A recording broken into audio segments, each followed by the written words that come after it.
mais inteligente que a média. O que tem diferente no teu cérebro, então?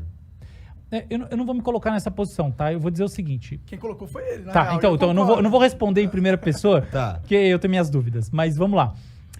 O que acontece é o seguinte. Existe um conceito que foi criado por um cara chamado Binet, que é sobre capacidades que se juntam e formam um fator que a gente chama de fator G, que é a sua inteligência geral. Do que é feita a sua inteligência geral?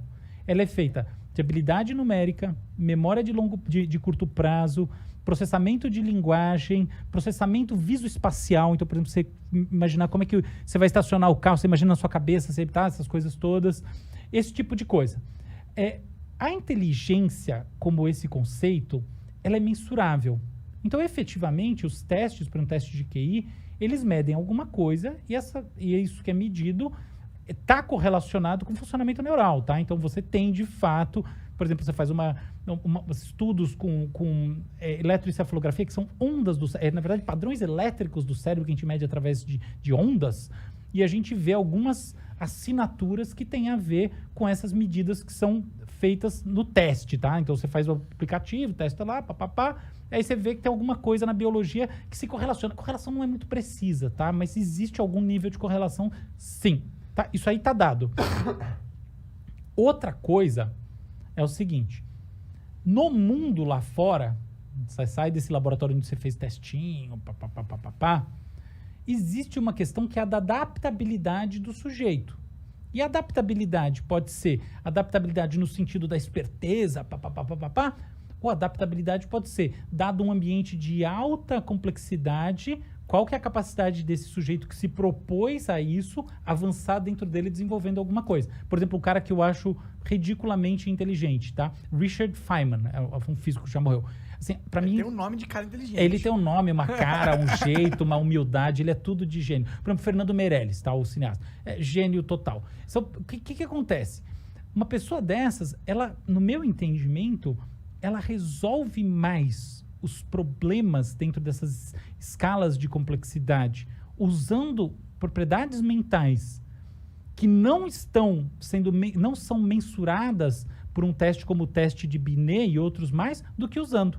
Não é que elas não usem, tá? Então, por exemplo, uma pessoa como essa começa a ter um problema de memória de curto prazo. Memória de curto prazo é decorar número, decorar coisa na cabeça, tá? Então, é importante para você processar. Tipo, você pensou numa coisa, numa outra coisa, como é que você articula entre elas? Tem que manter elas ali meio num loop, né? Pode crer. Então, beleza. Então, você tem um problema aí, você tem um rebaixamento, de fato. Então, não é que isso aí não importe.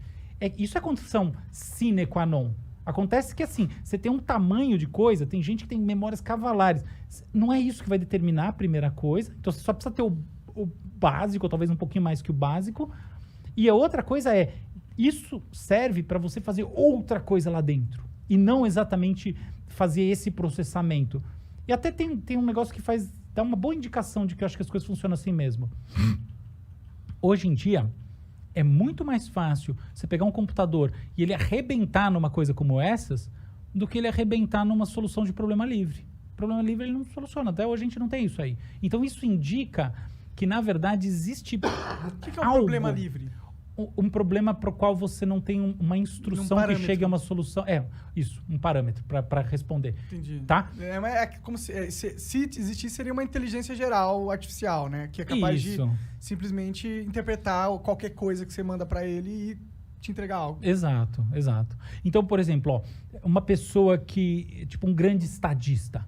Um grande estadista, no final das contas, vai ter uma propriedade, em geral, que é da acuidade decisória. Acuidade decisória, para mim, é um negócio, assim, absolutamente importante para essa tal inteligência no mundo real. E a gente chama, eu prefiro chamar isso de inteligência ecológica. Ecológico parece que você está falando, né? Mas inteligência ecológica quer dizer, do mundo em que as pessoas estão inseridas, ou qualquer outro ser que está inserido. Acuidade decisória. Cara, eu conheço pessoas com acuidades decisórias insanas. A pessoa fala, não, aqui, assim, estrategista de tomar decisão. Aí você pergunta para a pessoa, ela não necessariamente vai trazer para você uma resposta que reflete um pensamento 100% analítico. Você fala, é porque ela é intuitiva. Pode ser, mas às vezes não é isso. Às vezes é outra coisa, às vezes ela é afetiva. Não quero, sabe? Eu acho que não importa isso. Até legal essa discussão, mas não é o que importa. O que importa é, não necessariamente ela pensa igual ao computador. Ela tem acuidade. Quer ver outra? A pessoa tem criatividade. Sabe qual que é o melhor teste de criatividade que existe hoje em dia? Um dos melhores? Um teste de divergência. É assim, eu falo uma palavra, tá? Lua. O que você tem que fazer é construir, é me trazer uma outra palavra e fazer uma construção com ela que não tem nada a ver com lua.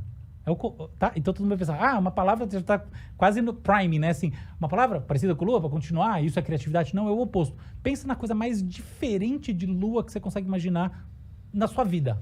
Caralho. Entende? É realmente complicado, né? Porque você vai pensando em coisas e fala, mas tem uma ligação com lua e tal, né? Isso. Aí você fala assim, abobrinha, foda-se. Abobrinha, interessante. Abobrinha, legal.